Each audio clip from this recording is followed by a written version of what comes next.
Welcome to another round of Prem and Proper here at SDH. We'll take you into your weekend, get you ready for round 4 of the FA Cup, and that is on Friday, Saturday, and Sunday, and one on Monday. So you've got Monday night FA Cup. We'll go through all the juice boxes coming up in just a little bit, take you over into the other half of the weekend that was in match week 20.5 or 21 or whichever one applied to your favorite team, or if you've already been there, just maybe match week 20. But we'll figure it out over the next little bit. We'll get a 3D from Drew Dickinson and get his thoughts. But obviously a lot of the news is centering around the impending retirement of Jurgen Klopp. Here was part of how he broke the news, courtesy of Liverpool, their own selves.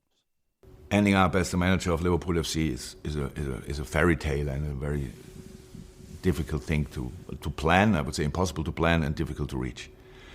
But it's only possible if you are very busy and 100,000% committed to everything you do when you dedicate your whole life to it. That's what I did. And I came here and I said it on the first day, as a normal guy.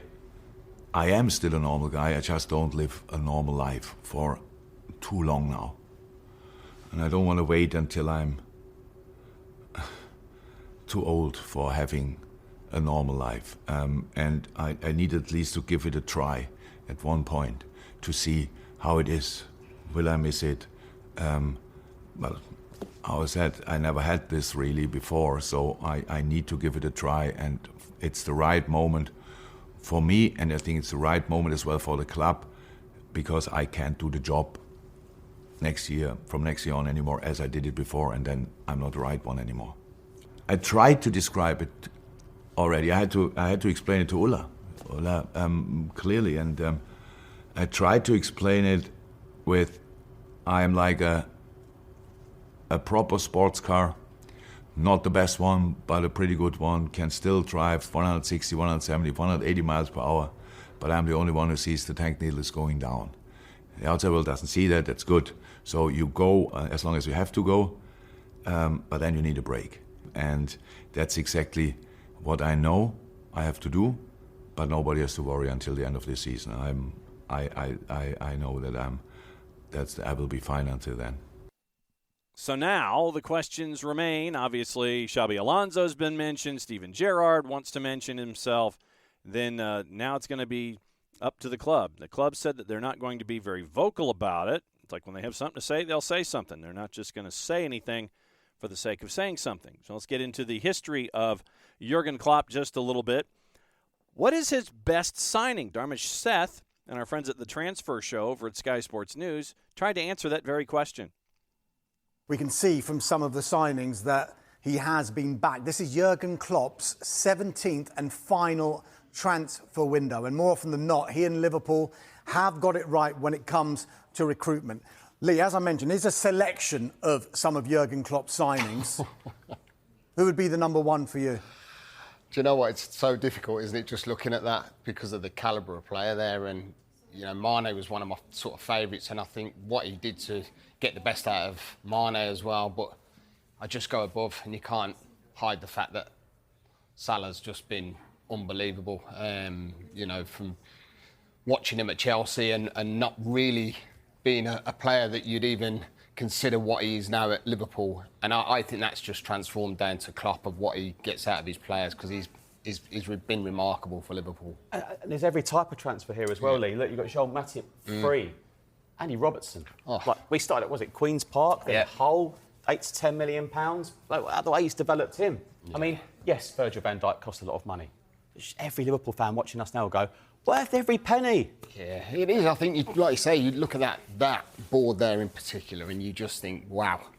And they've got more players that we haven't even seen on there. But Mo Salah, I think you just have to look at what he's produced number-wise, goals, and he's got the best out of him by a long, long stretch. I asked you earlier in the show about, you know, the importance of a sporting director, because in those 17 transfer windows, it doesn't seem that Liverpool have got many of those wrong.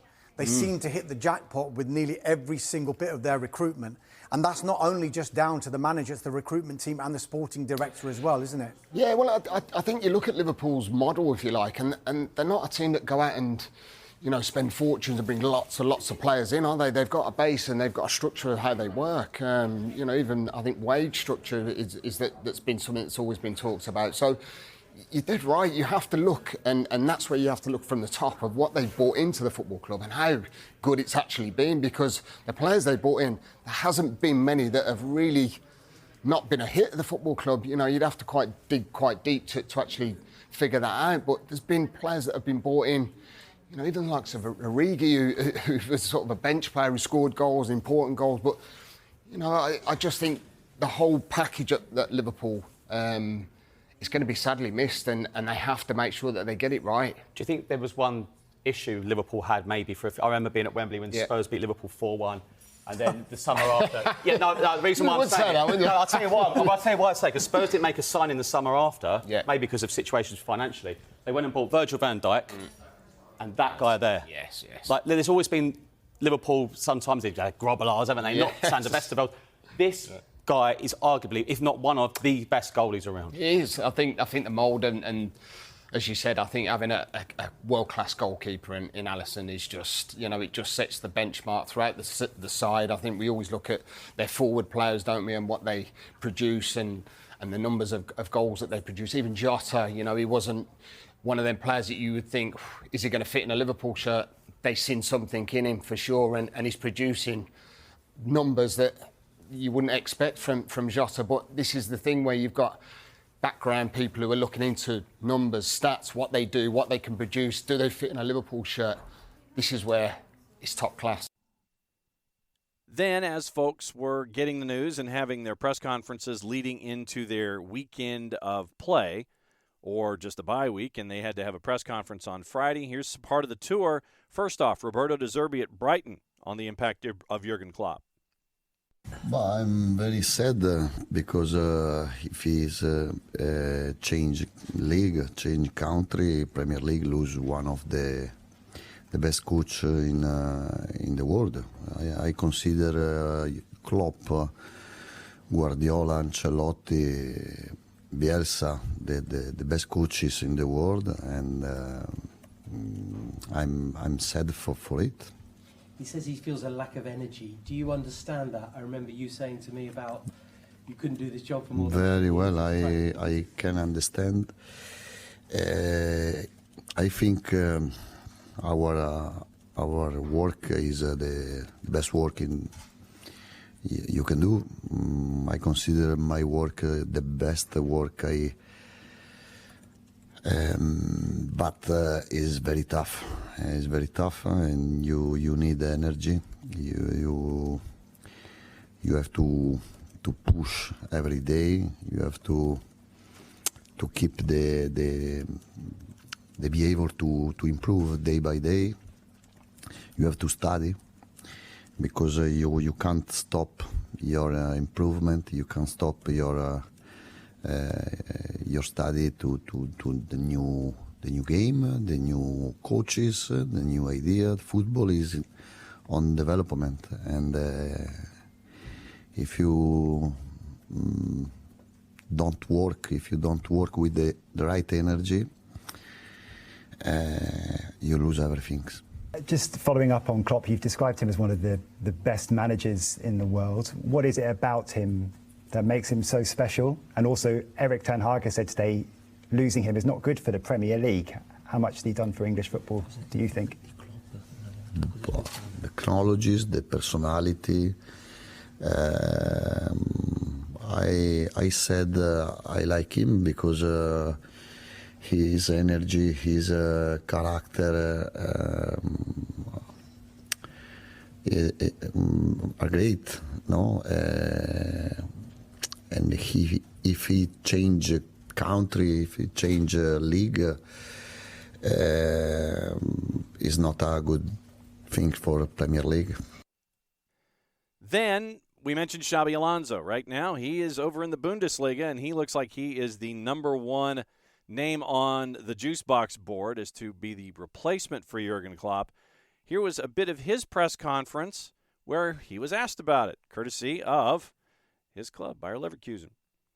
Is there a time, maybe after the end of your contract at Leverkusen, where the Liverpool job would appeal to you? Well, first of all, yeah, it was a surprise, but as well, I have huge respect for Jurgen, huge admiration. Before coming to Liverpool and during his year, it has even been bigger and it has grown. No, the way what he has achieved and the way he has achieved that. And at the moment, I am really happy here. I am enjoying my work here. I am feeling that each day it's a challenge. Each game is a challenge, and we are in an intense but in a beautiful journey here in Leverkusen, and I am trying to give my best to help my players be ready for the next thing, and that's my goal. What will come in next one, I don't know. If I could just nachhaken, but when it comes to taking your career at your own pace, we've seen other ex-players have gone and taken jobs, and it's not gone as well as it has for you, for example, in terms of you look at the speed that you worked with Sociedad there and now coming here. Is pacing your career something which is important to you? To be honest, I am not in that moment to think about the next step. I'm thinking about where I am right now, and I think that I am in a great place and I am enjoying, and I think it's the right place. So that's all I can say. I don't know about the paces. My pace is what's going to be at the pace of the team on Saturday, to be honest, because that's what really matters. And I'm going to be happy when we are playing well and we deserve to win. And what's going to happen in the future, I don't know, and I don't really care at the moment. Obviously, the soundbite from De Zerbi, courtesy of our friends at Brighton their own selves. And then Sky, our friends at Sky Sports News, asked Stephen Warnock, how will Liverpool cope? Frankly, I think they'll be fine, but Stephen Warnock was asked the question about how they would cope, or would they be like a Manchester United after Sir Alex? Would it be a situation like Arsenal after Arsene Wenger? Stephen Warnock, part of the discussion, courtesy of Sky Sports News. Biggest question now will be from Liverpool's point of view, or maybe not the question, but the feeling will be, is this going to end up like a Manchester United and an Arsenal when Wenger and Ferguson left? And where does this now leave Liverpool for the next sort of 10 years after? What is the appointment? This is going to be the biggest appointment of FSG's tenure. Now, everyone will say, well, that was Jurgen Klopp. Well, that turned out to be successful, but how do you follow Jurgen Klopp? Who do you now appoint to that position? So they've got a big job on their hands, FSG, to make sure that they get this appointment right. I wouldn't like to be in their position trying to make it, though, because it's going to be very difficult to follow in the footsteps of Jurgen Klopp. You've touched on the future there, but for now, the quadruple is still on for Liverpool this season. How much will this news act as sort of motivation for the players for the remainder of the season with so much still to play for? Yeah, I think there'll have been huge motivation for the players, for the fans as well.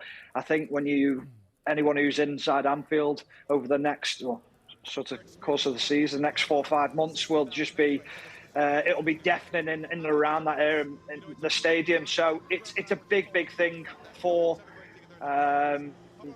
them to go to the stadium to back the team. But from a player's point of view, their mindset will have been on the quadruple anyway. It would have been making sure that they can try and claim that quadruple, make sure they get that right. And this is going to be. I try and take myself into the position of the players now and think, what do they think? The one player straight away who springs to mind is Mohamed Salah. What's the future of Mohamed Salah? Because what Jurgen Klopp has done for his career and the way he's backed him, the way he's played a system to suit him, transformed his career, has been quite astounding. And I think Klopp was probably a lot to do with him re-signing that contract and staying at the club when he did re-sign. I think there's also other players with interesting situations, and people will probably laugh at me when I say this, but Trent Alexander-Arnold, because of that hybrid position that he plays in now, will a new manager come in the same as a right back, as a centre midfielder? Where does that leave him? It doesn't leave him in limbo. It's just, as a positional sense, where does he play? There's going to be plenty of questions asked about who follows Jurgen Klopp now. So that's where we are over the next little bit. And we're going to be looking at everything going on as we go forward. Remember, end of the year, and that is when the discussion will be had. But all of the markers, and good luck getting a ticket to Anfield over the next 5 months or so when it comes to Jurgen Klopp. All right, so let's go over the rest of the 50-50 weekend, the matches on the 20th, 21st, and 22nd. Brentford and Nottingham Forest. They were the late game on Saturday, early game on Saturday, a thrashing Arsenal 5-0 over Crystal Palace at a -370. And yes, the wick has been turned up on Roy Hodgson and his time at Selhurst Park. No real surprise. Ivan Toney, welcome back. Goal and assist in a 3-2 crazy game with Nottingham Forest. It had a VAR issue at the end, and Brentford ends up with the winner at a -125. Sheffield United, West Ham. VAR there as well. 9 o'clock Eastern time on Sunday morning at a +238. Big point for Sheffield United. They had full points, ended up giving up a goal late. And then Liverpool thrashed Bournemouth 4-0 at a -143. Your Monday Night Football, Brighton and Wolves, a goalless draw, and that entered in at a +320. So that sets up your standings and how things are heading into the midweek is when we will pick things back up, because right now we are in round 4 of FA Cup. We'll go over all of the numbers that happen there coming up in just a little bit. Liverpool, once again, have played one more match than Manchester City, 5 points clear. Anticipate it being 2 points clear as we go here. 21 matches played for Arsenal. They're also at 43 points. 21 matches played for Aston Villa. They're at 43 points. Manchester City beats them both on goal difference. That gets us to number 5, and Spurs at 40 points. Then group number 2 starts with your Europa League spots. West Ham at 35, Brighton at 32, ahead of Manchester United on goal difference. Chelsea has finally poked their way into a position higher than 10. They're at 31. When you win 3 in a row, that'll happen. When you lose 4 in a row, that's why Newcastle is 10th, and Wolves are behind them, but on goal difference at 29 points. Bournemouth, starting group number 3, is at 25 points in 12th. Fulham at 24. Brentford is at 22 points, breaking a 4-game losing streak, losing 7 of 8. Crystal Palace at 21 points. They've lost 2 of 3. Forest has had a 2-game win streak snapped with the result against Brentford. They're at 20 points. Everton right now at 17 points. Relegation zone right now, Luton is at 16. Burnley is at 12 points. Sheffield United 2-4-15 after 21 matches. They are last with 10 points. Now, let's get into what is happening this weekend. It's round 4 of FA Cup. You do have some involvement from the Premier League, and we'll get you into the FA Cup through the weekend.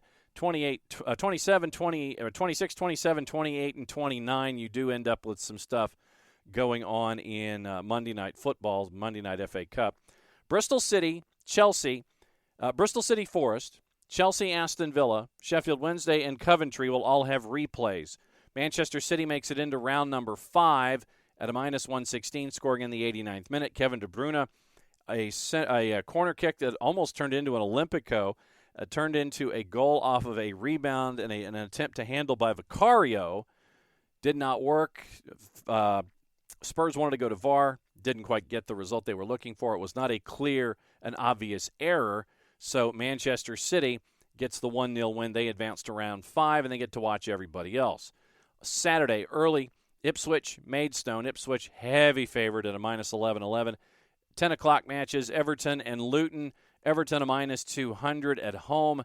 Leeds -270 hosting Plymouth Argyle. Leicester a -213 hosting Birmingham City. Sheffield United an underdog at home at Bramall Lane at a +416 hosting Brighton, who's a -164. 2 o'clock on your Saturday afternoon. Fulham hosting Newcastle. Fulham an underdog at Craven Cottage at a +195. Chance for a replay is a +260. Newcastle half that at a +131. 4 matches on your Sunday. 6:45 a.m. Eastern Time. We'll be sleeping through that one. West Brom is an underdog at home hosting Wolves, even money at a +100. West Brom a +266. The replay is even less at a +250. 9 o'clock, Watford hosting Southampton. Southampton favored at a +108. Watford a +217. Liverpool hosting Norwich at 9:30 at a -769. Norwich is a +1450 and then some. And then frankly, don't know why this one's on the board, but 11:30 Newport County, a plus 2150, hosting Manchester United at a minus 1429. Monday night FA Cup is Blackburn and Wrexham. Blackburn at Ewood is a minus 145.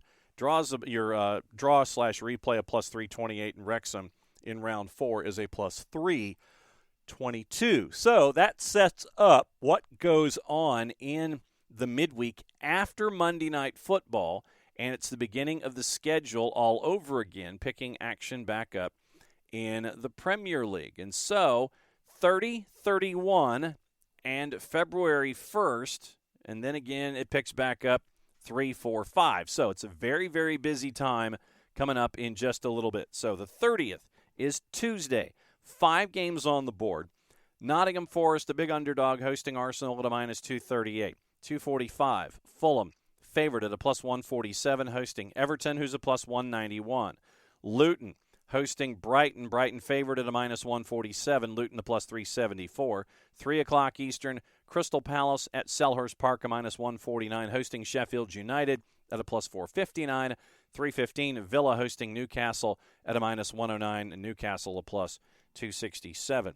On the 31st, the Wednesday, Manchester City hosting Burnley at a minus 1,000 at 2:30, as well as Spurs hosting Brentford at a minus 152, and Brentford is a plus 383 on the road at Tottenham Hotspur Stadium. 3:15, Liverpool hosting Chelsea. Liverpool is a minus 159. Chelsea is almost a plus 400. February 1st is Thursday, and this is where we'll draw the line with the most recent week of competition before everything picks back up on the weekend. West Ham hosting Bournemouth at a plus 140, Bournemouth a plus 179, and at 3:15 Wolves hosting Manchester United. Basically flip it. Manchester United on the road at the Molineux a plus 149, Wolves are a plus 175, and your draws a plus 263. Since the last game on the board, when we rejoin action in the Premier League match week 2021 or 22, involves Wolves and Manchester United, you know what that means. It's time for the 3D. So here's what's on Drew's mind this week. Thank you, Joey. 3D. Good afternoon, everyone. My name is Drew Dickinson, and welcome to this week's edition of the 3D. We've got FA Cup 4th round action this weekend. Manchester United are making the trek to South Wales, where they will face off with Newport County. This will be the first ever competitive matchup between Newport County and Manchester United. The Exiles, Newport County, have won just one of their last 23 meetings with a top-flight opponent, and that's in all competitions. Last time they beat a top-flight opponent was in the FA Cup, believe it or not, in the 2018-2019 season, where they defeated Leicester City 2-1. And believe it or not, it will also be the first time United have played an FA Cup match in Wales since that 2005 amazing final against Arsenal, where unfortunately United came up short 5-4 in penalties. You know, in this matchup, I'm hoping for, 3-4 goals. Obviously, more would be great. Goals, of course, help build confidence, and I can't think of any 2 players right now for the United squad other than Rasmus Højlund and Marcus Rashford, who need a confidence booster. I know I beat a dead horse on this, but it's my show, and once again, I am hoping to see that 3-man midfield of Bruno Fernandes, Casemiro, and Kobe Mainoo on Sunday. Please, Eric. But with that being said, United should win this one easily and not just build the confidence for those 2 players that I mentioned early, but hopefully build some confidence of the entire squad going into the month of February. Manchester United are close to being back to a full, clean bill of health, with the exception of Anthony Martial, who will be out for about 10 weeks after a groin surgical operation. Another little nugget regarding Martial, he's expected to finish up his contract at United and leave as a free agent in the summer. His representatives have confirmed this past week. And I'll be honest with everyone, all I got to say is it's about time. Harry Maguire, Luke Shaw, Ahmad, all back training and are in contention to face Wolves in the Premier League next Thursday. Mason Mount has also returned to the grass, but I expect maybe a week or 2 weeks of progress behind those other ones I just mentioned. But I do expect Casemiro and Lisandro Martinez to both feature Sunday at Newport County. The transfer window remains wide open, and United's business is still absolutely silent as opposed to the outgoings that I mentioned last week. Lots of rumors. United have offered Anthony and Jadon Sancho to some Saudi Arabian clubs, trying to recoup some of that combined 155 million spent on the two in the last, 2.5 years. Meanwhile, on the opposite end, Saudi Arabia, specifically Al Nassr, who Cristiano Ronaldo plays for, has seemingly caught the attention of Aaron Wan-Bissaka and Casemiro. Of course, Ronaldo, who claims that the Saudi League is already better than MLS, already better than Ligue 1. If that's the case, Ronnie, why are you only recruiting players in their, who are kind of past their prime? But I digress, because those are just rumors. And until David Ornstein and Fabrizio Romano say it, doesn't hold much water for me. But of course, if anything does happen, you will all be the first to know. As far as incomings, like I said, I expect big business in the summer for Manchester United. Maybe if it's a few center backs, a new right back, and of course, I would love Ivan Toney to be that striker, whether it's a partnership or a 1-2 punch with Rasmus Højlund. Ivan Toney, proven. You sell McTominay, Anthony, and Sancho over the summer. That should be enough to fund Ivan Toney. But then on the other end, you got to think, is Højlund starting to catch on? Is this latter part of the season going to be enough to prove to Ineos and to Erik ten Hag that he's the man? We'll have to wait and see. 72 million spent over this past summer on him. So you don't really want to count him out yet, but United need a goal scorer. And so far he has been unproven, but he's young. And let's hope that he uses this latter part or the second half of this season to prove that he is worthy enough to take United into the near future.